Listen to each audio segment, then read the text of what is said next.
Runs through today, tonight, tomorrow, expires tomorrow at 4 p.m. It's actually still pretty windy on Thursday. So the planner, these icons here, this is wind strong enough to kick up some dust. So some blowing dust, which obviously is not great for air quality. Crosswinds can push around high profile vehicles on the roads, so watch for that. We'll start off in the mid 40s. The clouds last night into this morning may produce a couple of sprinkles, also keeping our temperatures from dropping off too much. And yes, the breezes are picking up from the north. They'll be strongest from mid to late morning through the afternoon.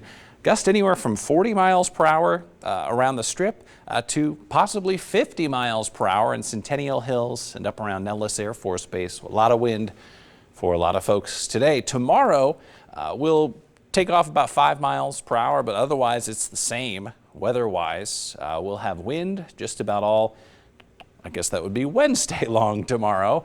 Maybe strongest morning through midday, but still pretty blustery into tomorrow afternoon. High wind warning makes sense with this windy forecast. 65 mile per hour gust in Laughlin.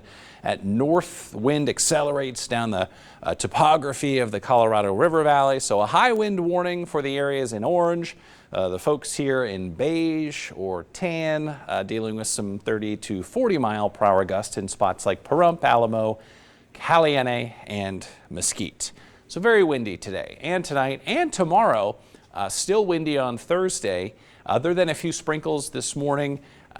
And just for the next hour or two, we will see some afternoon sun with all the wind. We'll keep the weather forecast cool in the upper 50s to near 60, but lose the wind for Friday and Saturday. All right, Justin, thank you.